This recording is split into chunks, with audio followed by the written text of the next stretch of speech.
Hi. After going through film and game plan install, what do you view as the keys to winning the series? They're very athletic team. I think the biggest thing is playing the half court, can't turn the ball over, don't make the risky plays, don't go for home run plays, but hit singles, as we say. I think those are the most important keys. This will be your first playoff series. Have any of the veterans had any words of wisdom, advice for you? I talked to Dray the other day. I mean, biggest message, I think he said it earlier too, it's just like it's the same game, just the moment got bigger, but it's the same game. I think that's what he said. How do you guys adjust to their physicality?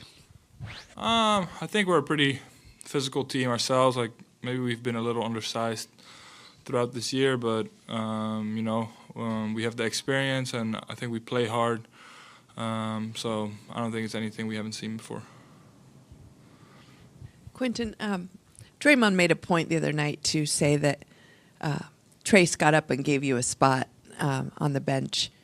How did that whole sequence go, and what does that say just about the way this team works well together? Yeah, I mean, me and Trayce are obviously really close. Honestly, like we play the same.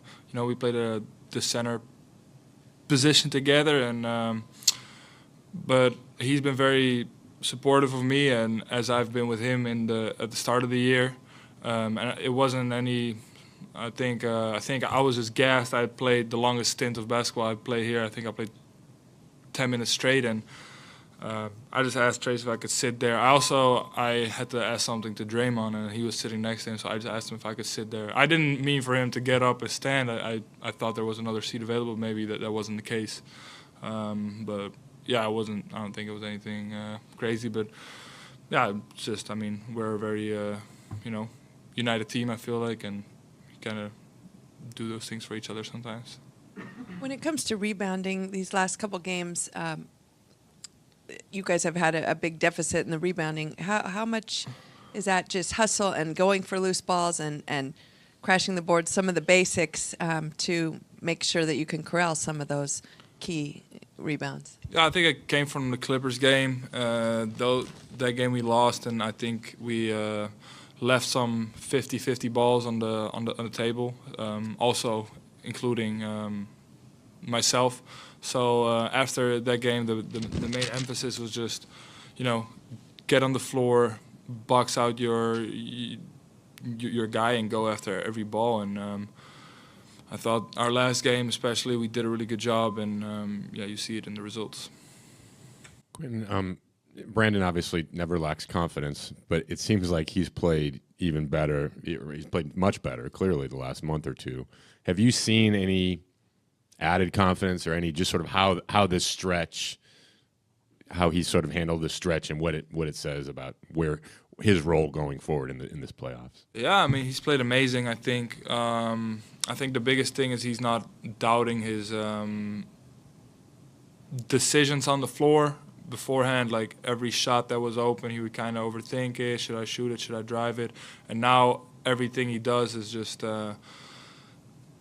decisive. Either he drives the ball, he passes the one more, or he shoots it. And he's been shooting it really well. I mean, I've seen him in the gym. He puts in a lot of hours. He's been playing really well for us. And besides that, I think he's a really good defensive player for us, taking a lot of charges. So, yeah, he's just been great. You use the word decisive. Is that something you guys talk about? I mean, as young players in this setting with 3 future Hall of Famers, is it hard sometimes to be decisive, or how do you kind of get through it? Sure, because you might have an open shot, but you're also on the court with Steph Curry, you know what I'm saying, and Jimmy, and all these guys. So we have to find our balance to look for our own and then also play with those guys. But sometimes the best way to help those guys is to also look for yourself. Like, you got to be a threat out there. And if you always are looking for Steph or Jimmy or Draymond to pass the ball to, it kind of stops the offense. So for him to shoot the ball like that, like he's been doing, I think it opens up the floor, and it opens up the floor for Jimmy and Steph. Quentin, you're someone who enjoys showing some emotion, having some fun with the crowd, and Guy Santos is like that too. We saw how he was with his big three-point play last game. What can you say about the energy that he brings to the floor and the way that you guys feed off of that as well? Maybe me and Guy were just international, you know. We're a little different upbringing. Like, I mean, you need it, and Steph is probably, you know, he does it too in his own way, how he gets the crowd involved, and me and Guy are more so just, we don't have that swagger, but we're just raw energy out there, you know, and I think you need some of that, especially, you know, and then for Guy, sometimes it's in shorter stints, and the way he came in Memphis and grabbed 2 offensive rebounds that, you know, those weren't rebounds that belonged to him, but he just forced his way in there, and, you know, maybe I'll make a shot or do something. Like, I think it's important you have some guys that play with some emotion and get the crowd involved. When it comes to playing against Houston, a lot's been made of their physicality. But when it comes to how they guard Steph, are they more physical than other teams, or is that just kind of how almost every team tries to guard Steph? What do you think about just how much they grab or physical with them? I mean, I've played with Steph now throughout the season, and I think I've never seen a guy being guarded like that by everybody. But what I think they do have is the size and athleticism to back up that aggressive play. I mean, but I will. What I do know is that they're not going to hold Steph to 3 points again. I know that for a fact. So it's nothing he hasn't seen before, and he'll be up for the challenge. Thank you. Thank you, guys. Every aggressive NBA team in history has their Ron Artest or Rasheed Wallace or Charles Oakley. You can probably see where I'm going with this. They have Draymond Green. You have Dillon Brooks. How important will Dillon's mentality be for this series against the Warriors? Yeah, it'll be, and it has been since he got here. You know, that edge and toughness and defensive mindset is rubbed off on everybody from day one, and that's shown in our record and shown in our standings defensively.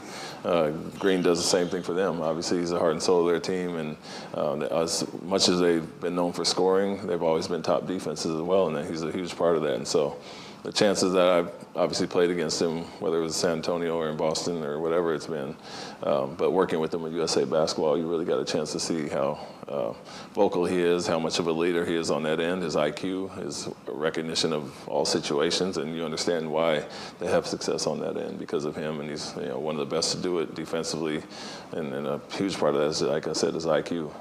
He's one of the smartest guys on the court, calling out all plays and putting out a lot of fires for them when guys make mistakes. It's not just toughness with him, though. He has that IQ, and that might be an underrated part of Dillon.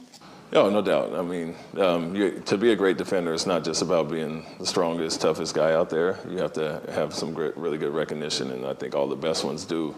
And those are 2 guys that have that. And so, yeah, you have to know what your opponents are trying to do, knowing your personnel and all their habits. But when it comes down to team defense, recognizing call sets and everything they're trying to do is important. And so, Dillon and Draymond for their team do the same thing. I think set the tone, obviously, and 2 really good defensive teams are due to those guys.